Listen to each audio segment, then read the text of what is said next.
Welcome back. Our next session is titled Athlete, Actor, Activist. Please join me in welcoming on stage Ms. Ashwini Nachappa, former India athlete.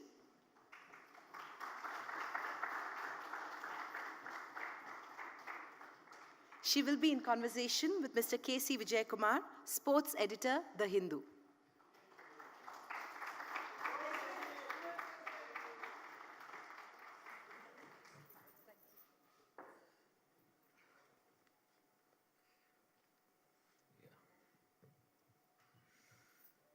Welcome, Ashwini. Thank you. It's a pleasure to be here. So let's do a Bangalore conversation starter. So how was the drive from Koramangala to here? Today being a Sunday, not bad at all. I reached in 15 minutes, so that's very, very good. It's like old Bangalore now. But you had a strenuous weekend. You went to Coimbatore and you just took a flight back yesterday. So thanks for being here. Thank you. Thank you so much. The way Ashwini is seen is as a shapeshifter. In the 80s when she was an athlete, I mean, there are many other athletes, demigods, women who beat multiple records. But they're extremely differential to the coach. I mean, of course, I know there is a Guru Shishya Parampara in our mythology, in the way we approach sport and culture. She was respectful to hierarchy, but she spoke her mind. And she made an impression. And she added a touch of glamour to track and field events. She was referred to as the Flojo of Indian athletics. And she created a huge buzz then. And remember, these were days when Twitter was associated with birds, not what it is now. And even then, she was massive. So was it a very conscious decision to be different from the others? In hindsight, I think it was a conscious decision because you needed some kind of life into the stadium. Because for me, it was always about standing out from the rest of the crowd in terms of performance, in terms of behavior, in terms of appearance. And I think all that is just my personality. I mean, I didn't deliberately at that point in time. My sister was already in the US. She went on a sports scholarship. So I would get these flamboyant tracks and, and I didn't have any inhibitions. I just wore it and ran. So probably became a trendsetter, as most of you, defined me then. It just felt good to be different on the field and to, complement it with a good performance. And you ran pretty fast. So let's digress on that. This is huge, discussion, debate over Kambala recently. People have been compared to Usain Bolt. What's your take on that? I think it's sad to equate Usain Bolt's performance with the Kambala race. Of course, I've watched Kambala live as one of the guests a couple of years back. Both are about sprinting, both about speed. But to compare and equate it to Usain Bolt's, I don't think that's fair. What these two boys have achieved is remarkable under those circumstances. And as a sport, as a Kambala sport, it has to be, recognized and commended upon the performance that they have created. But I don't think for those two, it is unfair to ask them to come in for a trial just because they won a race, make them a hero overnight, and supposing he had gone in for the side trials and didn't perform a 9.5, which, athletes are training 365 days for 10, 12 years to, just shave off 0.001 second. If he hadn't done it, all of you all would have just put him down. So I think that's an unfair comparison. Actually, you won a slew of medals. SAF Games, Nepal, 1994, 2 silvers. SAF Games, Bangladesh, 1986, 2 silvers. Pakistan, 1988, 3 golds. And then in Beijing, Asian Games 1990, silver in the 4 into 100 meter relay. You participate in World Championships at Rome and in Tokyo. Member of the 4 into 100 meter relay squad. Arjuna awardee, Olympian. And you're also remembered for this rivalry with PT Usha. You said, I want to beat her, and you did that. Could you just relive the rivalry? I was a rival against my sister on the field when I ran the 200 meters against her. I think once you're on the field, everybody's a rival. Once you're off the field, you're a friend. Yeah. And unless you have that, you really cannot perform. And to beat Usha Usha was the finest athlete Asia has ever produced, even till today. There is no question about that. Yeah. And to actually beat her requires another level of training. And I think I was one of the only athletes at that point in time who did mind training. Okay. It was not known, sports psychology was not known. There was a sports psychologist who watched me. I would always come second to Usha. Whenever we ran at the nationals, it was understood she comes first and I come second. But the sports psychologist, Dr. Rupan Das, had come down from States and he was watching me train at the Continuous Stadium. Okay. Then we had the cinder track. We didn't have the synthetic track and there was a velodrome around it. So you remember how it used to be. So after my training, he came down and says, would you like to go through a session of mind training? And without batting an eyelid, I said, sure, why not? And on the velodrome, on an inclined position, he took me through sessions. And the difference was I never, ever ran against Usha thereafter. I ran against the time I set for myself. Okay. And for that, it required immense amount of mind training, of visualizing every race, probably 1,000 times with the timings that you set off the field in an alpha state before you actually go onto the field. Okay. And when I ran those 2 races, beating her, it was not against Usha, it was against the time I set for myself, and everything fell into motion then. You also did a movie, which is pretty rare, a movie about yourself, your life story, called Ashwini, directed by Mr. Mowgli. We recently had Mary Com, which was headlined by Priyanka Chopra, but how was it different to play yourself? Was it easy? Was it difficult? It was extremely difficult, one, because I've never been on stage. I've never acted even in my school days. And secondly, because it was a new language. Telugu was not my language. So it was originally made in Telugu, then dubbed into Tamil. It was dubbed into Tamil and Hindi then.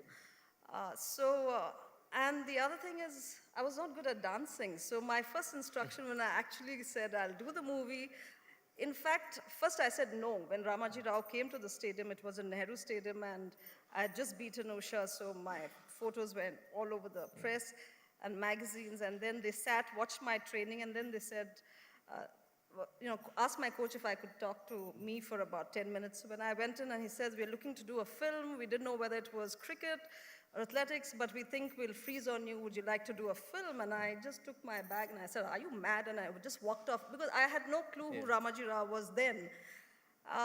But they persisted, and in fact, they actually recorded my race beating Usha without anybody's permission. Okay. And they had all the footage ready, so they were very, very keen. And then they came back to me a couple of times, and then I said, okay, I'll give you, but after my Asian Games, I'll give you 40 days. So in 40 days, I did that film, my part of it. It was good. I still remember the first scene was only running. I had no dialogue. I said, I'll run. It was a different track. I was never treated as a film star. Okay. I was looked upon as a sports person. The best part of it is I worked all my 5 films with the same director, Mr. Mowgli. different producers, and almost practically the same unit from my lightman to my makeup man, everybody. It was like a family because for me, between 5:30 and 6:30, there was no shooting. Okay. It was always 40 minutes of, kind of conditioning exercises. So even my lightman and everybody would jog. Sometimes a producer, if they're on the set, would jog with me, would do exercise, stretch up, those kind of things. So it was good. I mean, that journey was good. But you didn't pursue it beyond a point. You acted, I think, totally 5 films. I did 5 films, and I did 1 in Kannada, it wasn't my cup of tea.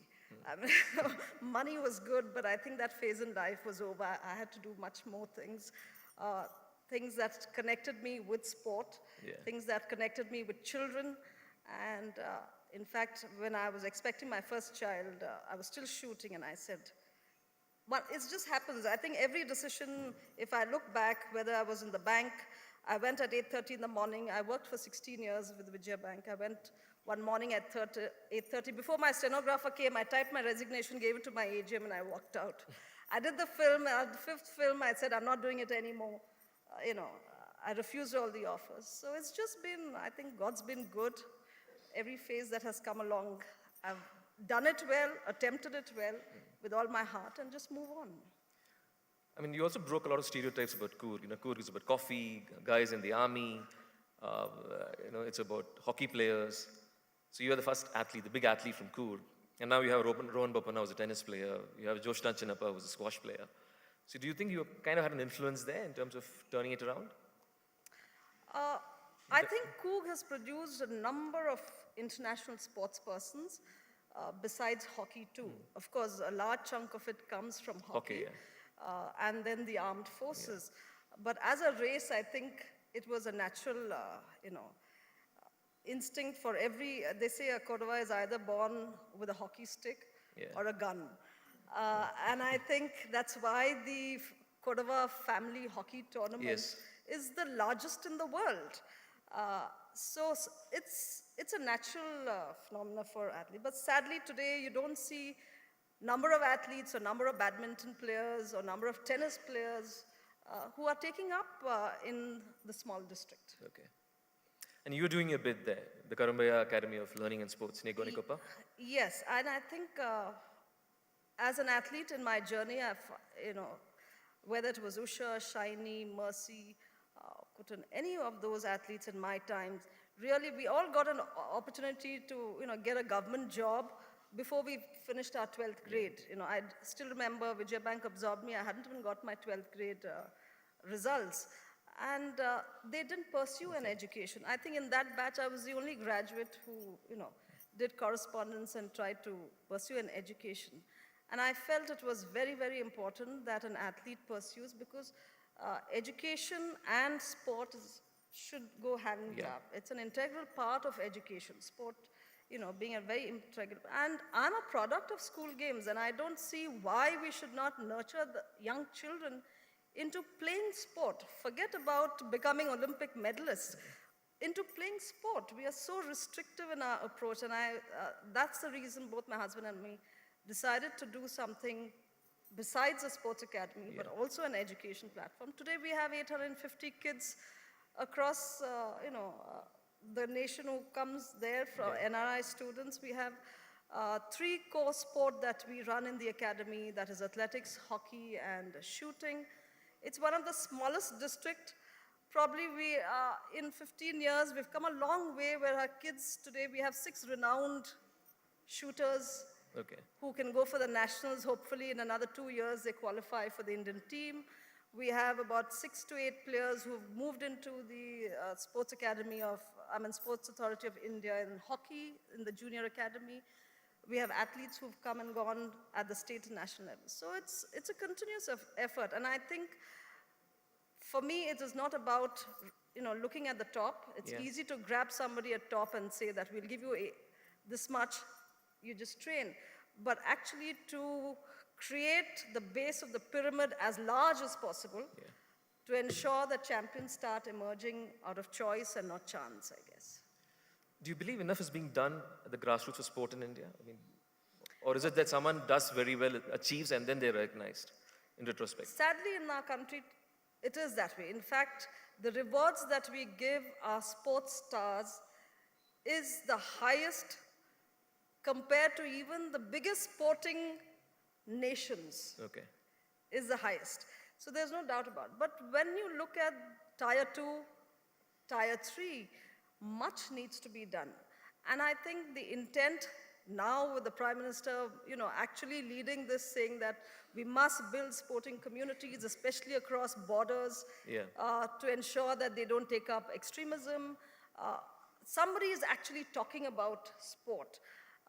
And things have come into play, whether it's the Khelo India Games, school games. Today, the Khelo India University Games have started.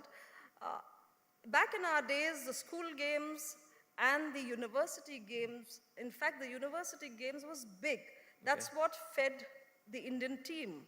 And that's what's happening Yeah. worldwide. Unfortunately, there was, a gap and then nothing happened at the university levels for various reasons. I think it's still happening in Kerala. No? And It's the University happening Games in- is pretty good, big there. Yeah, so now it has, Okay. there's a kind of a small structure in place. And I feel proud to tell you all that when Mr. Modi came into power, I think making sport in India was the first presentation from the foundation we gave in. And a few changes we have seen thereafter, whether it's Okay. the Khelo India Games or whether it is, you know, because even today, when you look at Indian sport, we are looking at the outside world to get in every kind of faculty. Okay. Whether it's a sports psychologist or nutritionist or anybody across, we are looking at only the outside world. And once you announce Make in India, it's time we re-look and revisit sport and not go back to what happened 70 years ago. Like it happened in cricket, I mean, you ran a campaign to cleanse sports administration in India. Could you just say something about that? How you worked? I mean, you kind of fought the system. Well, a handful of us got together, I think 10 Olympians got Yeah. together and said, let's start a movement, especially during the Commonwealth Games, when so much of Clean corruption India? was happening. Let's try and clean the process. At that point in time, I think most of you all remember every sports federation, including even now, the stronghold is there because it's all politically led personals Yeah. in every sports federations. So, and what was happening on ground, in fact, in Nehru Stadium, children would come up to us and say, Madam, हमें ticket ही नहीं मिला हमको देखने के लिए हम लोग यहाँ रोज, we train every day and we don't get to see Yeah. games of that nature. If you don't allow young children to see what is happening in the stadium where they train, such a big event, how would you inspire them? How would you inspire? And then tickets, the stadiums would be empty, but they would say tickets are sold out. So there was a big campaign, and I remember going to every political party head, from Gadkari to Rahul Gandhi to everybody, trying to say that please change this. And in about 3-4 days, you saw all the stadiums getting filled Yeah. in, and but there was massive corruption, and I feel happy that the 10 of us, unfortunately, not many sportsmen want to speak up Okay. for various reasons. I understand you're a competing athlete, but for a non-competing athlete who've retired, I think there's much that can be done for our athletes. Okay. Now, why is it that at the Olympic level, we tend to struggle a bit? India tends to struggle a bit. I mean, medals are reaped at the Asian level, at the Commonwealth level, but when it comes to the Olympics, there seems to be like guys or girls who do beat a particular qualification mark, they cannot replicate it when the real deal happens. I think the narrative has changed, Vijay. In our days, if you see, if you go back to from 1920s to up to 2004 Yeah. or so, we won about 11 Olympic medals, Yeah. 2/3 of which came from hockey. Yes. Right? Then Leander started the ball rolling. Yeah. Then we had Karnan Malleshwari. Yeah, then the shooters came in. Then Rathod came Yeah. in. And then Abhinav really transformed Yeah. what sports were. Back till then, I think it was us. It was a traditional sport being represented at the Olympics, which was a few athletes Yeah. and the men hockey, Hockey team. Today, almost 68 have already qualified for the Olympic Yeah. Games, which has both men and the women hockey team has Yes. qualified. We have almost 15 shooters, and all between the age of 16 to 21, young kids, Yeah. qualifying for the Olympic Games. So it's no more about qualification. The narrative has changed because of that gold medal. Everybody, and then followed by Sakshi Malik and Punya and all these. They have transformed communities from where they come from, and that's why we are able to see what is happening today.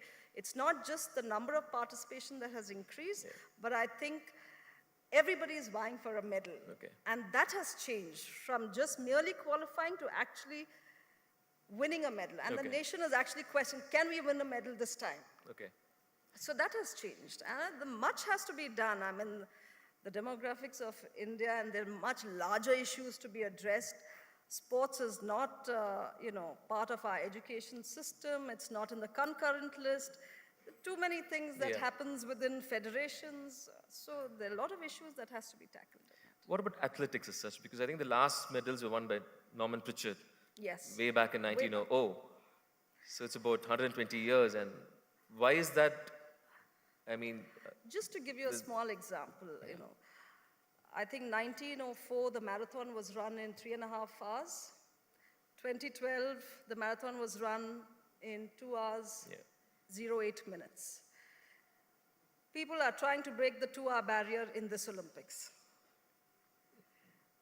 And if you go to see Jesse Owens in 1936, when he ran 10.3, yeah.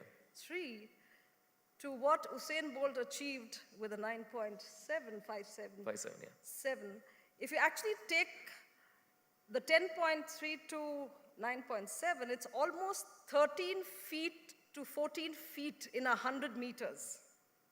Okay. That's the distance that Okay. you would cover in that amount of time. What has changed? Are we a superhuman? No, we are not. But science and technology has played an immense role. When Jesse Owens ran, it was a cinder track, like how we all ran. Yeah. Okay? The amount of energy that is used on cinder surface is enormous as against the synthetic surface where Usain and today's athletes are running. The technology used, the spikes is customized to your weight, to the way you run. Today you have swimming gears, full body gears to ensure you, Yeah. break that 0.1 second.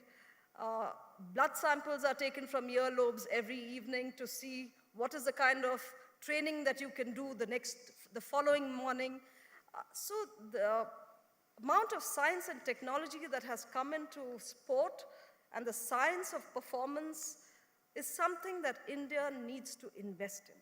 And that is not happening. We are only looking at a select few athletes doing everything that can, but we're really not investing in the science and technology of sport. So when you have these heroes and heroines in athletics, like P.T. Usha was there, you were there, so many athletes are coming up, why isn't it that you have, the base is widening, Why is the base still a bit smallish? Well, there are multiple reasons for it. I mean, I can't really pinpoint one. I'm surprised that I recently got to know that my 200-meter state record still exists. After 30 years, it's still there. Yeah. I would like young children to beat that record. I mean, what I did in 1987, 88 cannot still exist today. Yeah. That shows that, I'm happy people like Hima Das has come in, Duti Chand has come in, against all odds. Yeah. Today, federations may take all the credit saying we, identified. Really, no. I mean, you must identify and recognize those grassroots level coaches who brought those children from really poor backgrounds. When I ran, I couldn't afford a pair of spikes. I remember my sports teacher, who was from Ceylon, brought a pair of spikes for me. MP Ganesh gave me a pair of tracksuits to run with. We used to run bare feet. We've all come up that way. It was really a struggle, but today everything is available. The media is catching on to everything. Everything is at your doorsteps. Yeah. But I truly feel that while the money is there in various schemes, the intent of the government is seen in small ways, whether it's a Khelo India. The real change should come from federations. The mandate of federations is to promote sport, not to become event managers. And I think that is not happening. Is there nepotism there in federations? You know better. I mean, everybody knows, everybody reads what's happening in federations. And I think, except for cricket, that has created pathways for its sports persons. Yeah. No other federation has created pathways for its sports. There are many, many athletes who have won the Olympics, who have won Asian medals, are really in doldrums, literally. So there are no pathways created. And I've also been, suggesting to the government here as well as to the center that sports and education must come into the concurrent list. Yeah. Because if a sports code is, announced and adopted, our state says, we don't want the sports code here. Why should we take the sports code? So if you're trying to bring in certain change, certain accountability, people don't want to accept it.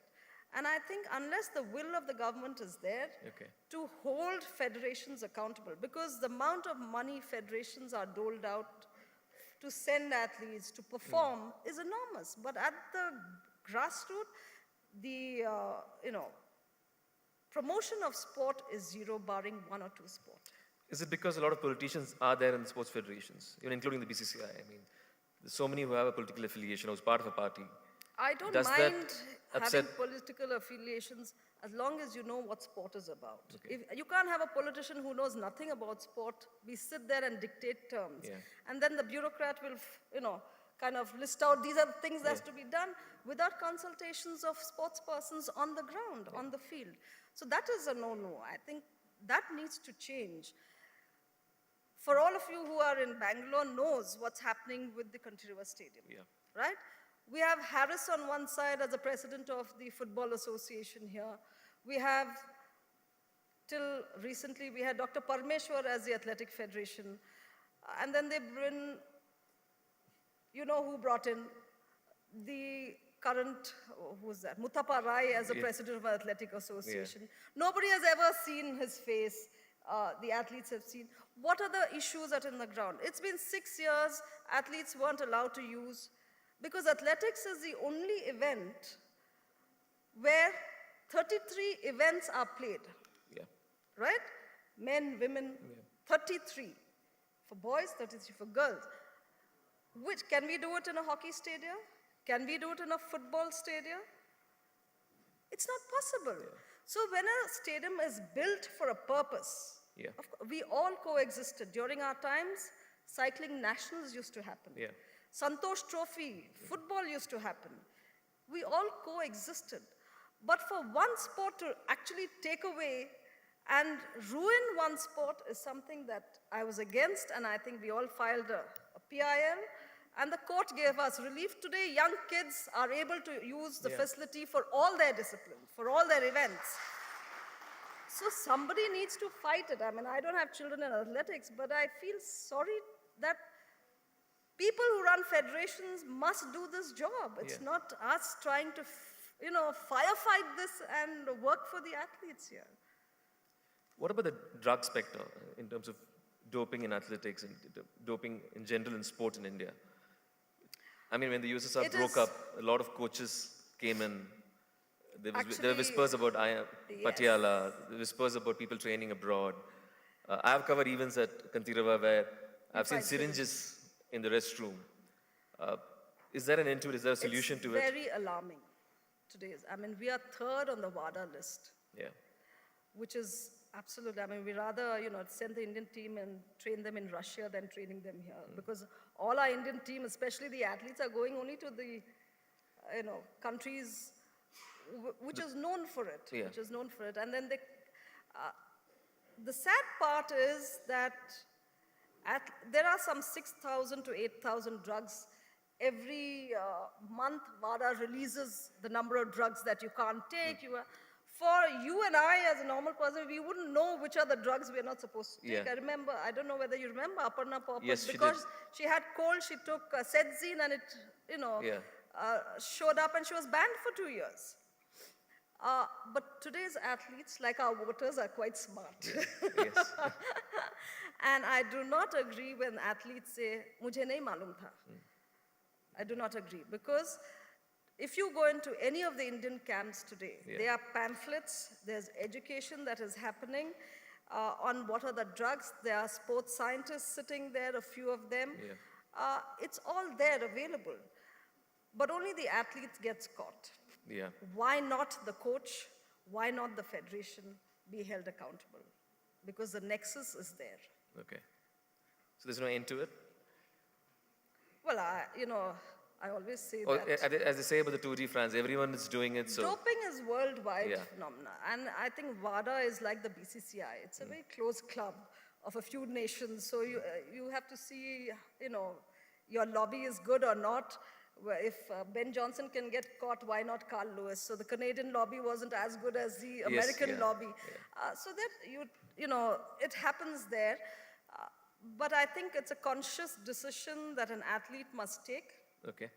whether you want to be clean or you want to win at all cost. And I think winning at all cost is what we've come to today.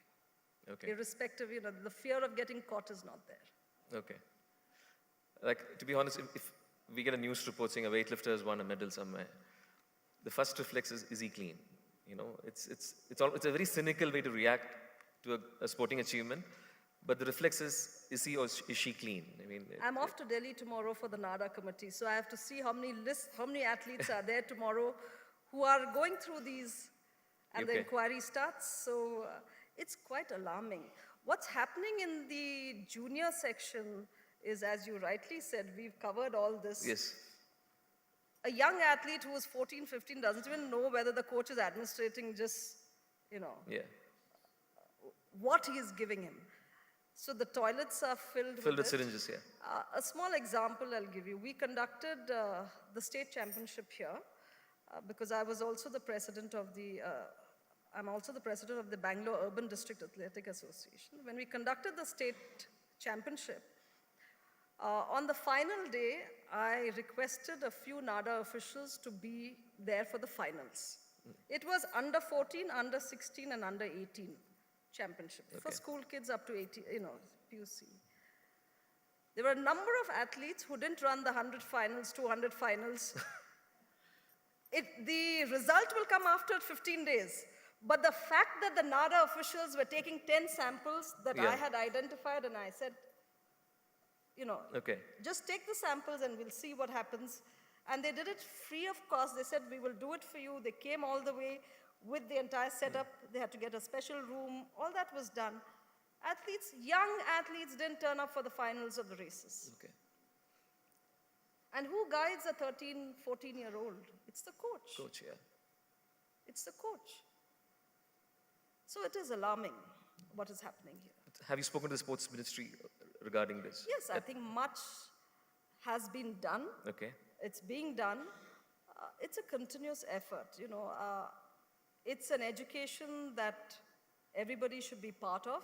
It's not just drugs in sport, it's drugs all over. Yeah. And I think that kind of education should start from school itself.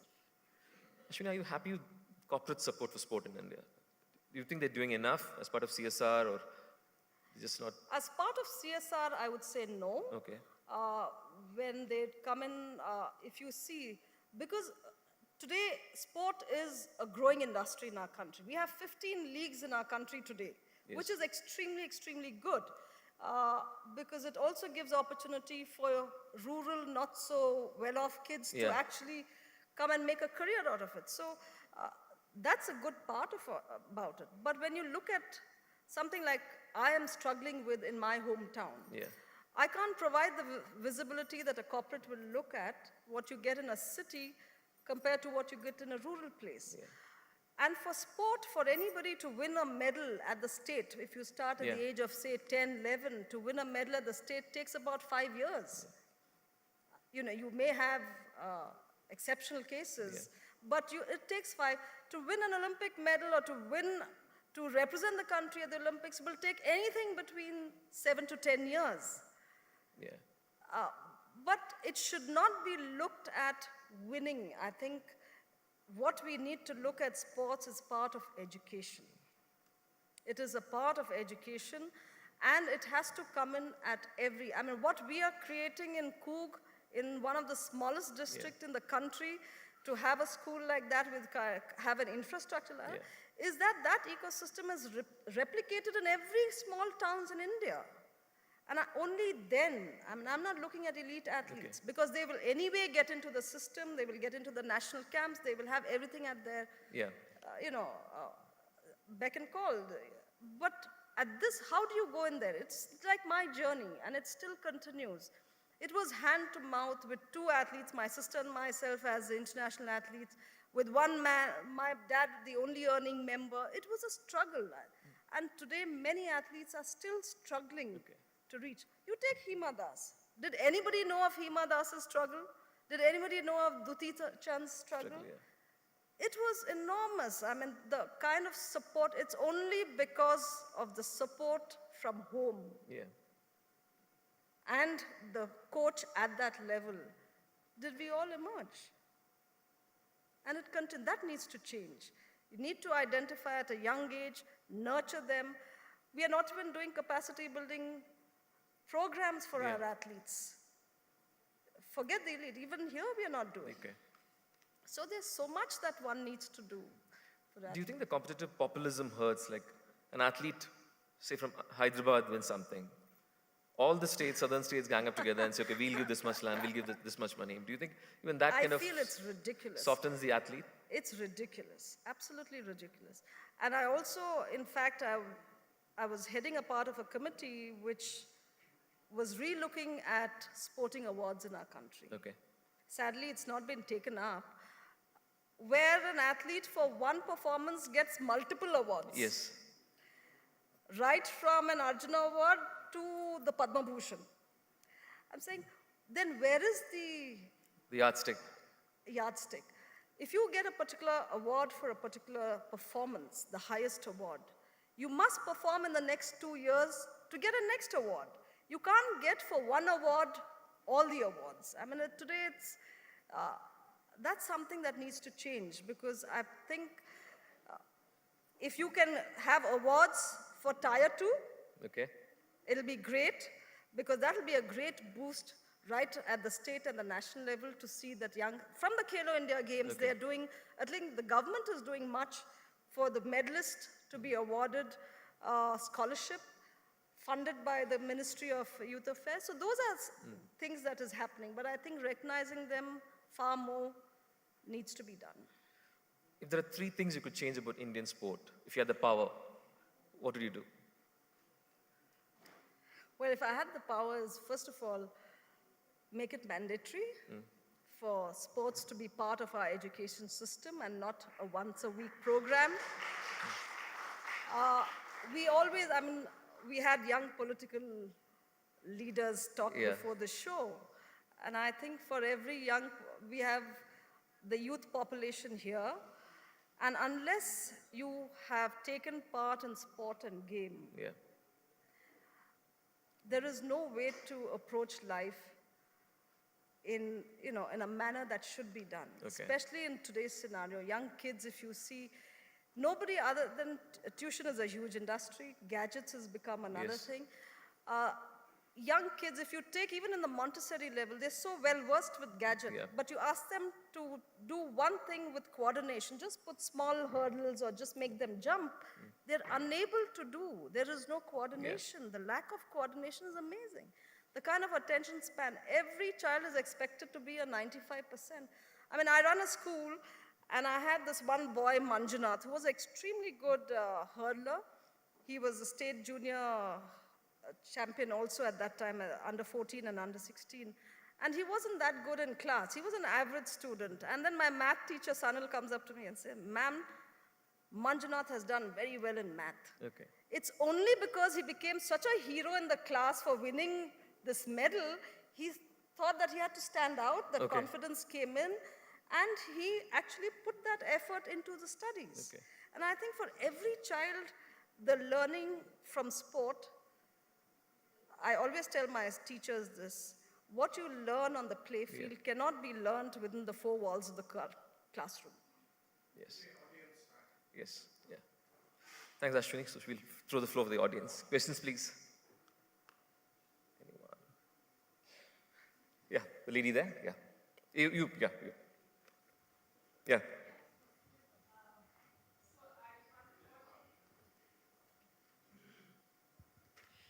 My name is Prajwal. I was wondering what your take is about the tests that athletes have to undergo to establish eligibilities, particularly in the realm of hormonal sort of tests, because we have examples where the issues become contentious and there's been a negative fallout mostly faced by the athletes. The example of Duti Chand. So, would you say that is simply a symptom of the failure of the administrative processes, or is it because the system is bogged down by stereotyping of various sorts, or is a sort of philosophical rethink required about sort of this notion of gender binarity in sport? Well, what has come about right now is there's no physical test for athletes. At least they removed the physical testing which used to happen many years ago. But there is a debate whether it's Sabina, whether you take, for example, Shanti from Chennai. She won the Asian medal, she was stripped of it.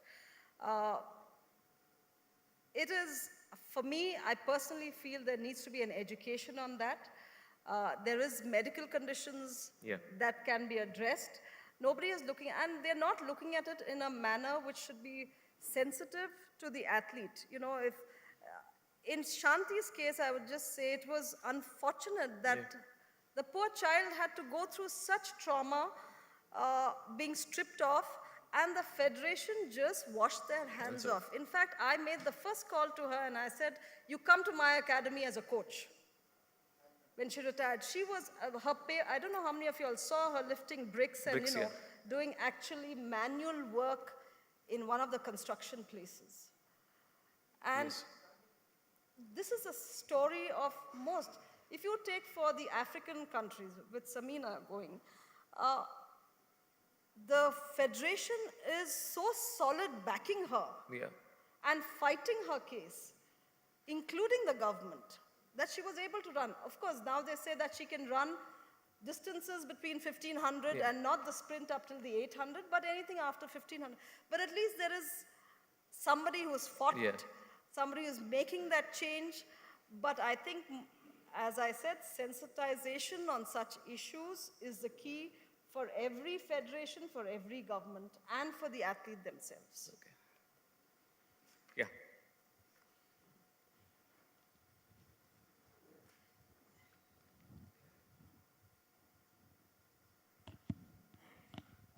Yeah, last Olympic we have seen Deepa Karmakar and Mary Kom and other things, and already 5 years, and we are going to Tokyo Olympics. What is the government has the aim in this thing? When the Deepa Karmakar, she almost made it to the top 3, and because of unfortunate small this thing. Now, where is the government creating an infrastructure, for example, Mary Kom, Deepa Karmakar, or shooting or running, anything? Where the world-class infrastructure created where our country can say that next Olympics, I am going to send these 5 categories, I'm going to aim for the medal. If you don't do it, you would not do after the previous Olympics, and Tokyo is also coming, and we don't have any athletes who can say that sure shot or like you can get one medal. And that thing is not happening, like including PT Usha, she's struggling to run an academy in her own this thing. It's a very pathetic when government says that I spent so much money, but we don't have even one world-class facility, including PV Sindhu, the, what do you call, badminton. Why is the government failure and still you spend so much money? Okay, to answer it differently, I don't think for everything we must blame the government. If you see the government spending on sport today, we've got the highest budget in sports today. For the previous Olympic, per capita was 11 point something we were spending on an athlete. Today it's almost 17.5. Whether it is Gopi Chand, whether it is me, whether it is Mary Kom, whether it is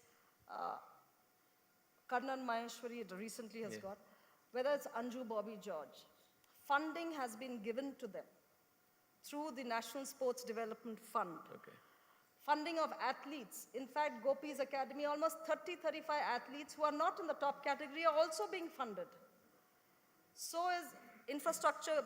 I was able to do the synthetic track because of the NSDF fund from the government.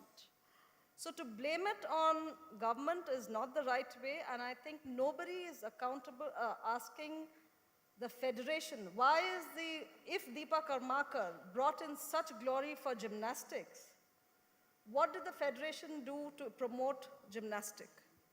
Today the federation is debarred. How many federations are debarred today?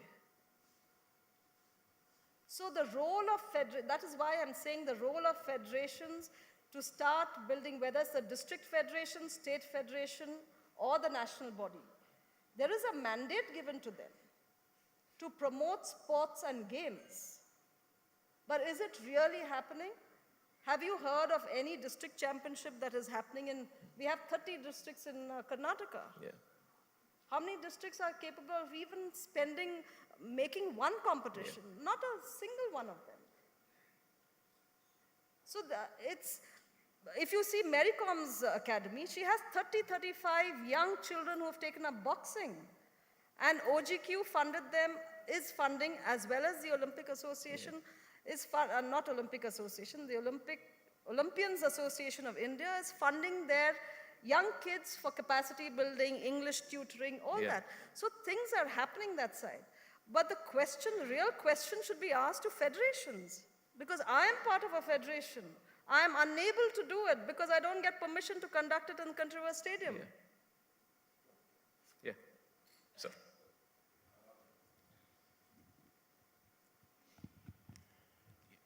You know, in an earlier session today, Anil Kumble mentioned that the number of bank jobs which used to be reserved for sportsmen, predominantly cricketers got them.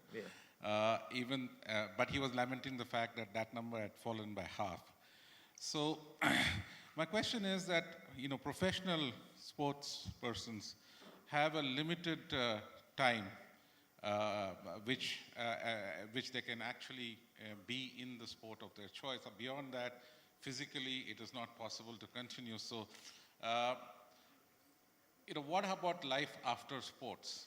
And do you think that, you know, either at the governmental level or at the corporate level, we need to get together to devise some sort of program so that,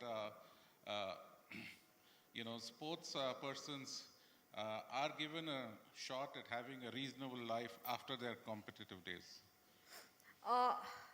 During our days, I think employment came in pretty easily, whether it was Anil on my right, Srinath on the left. We were all got absorbed because of whether it was Usha with railways, whether it's FCI, Shiny took it, and the customs and the services would take in.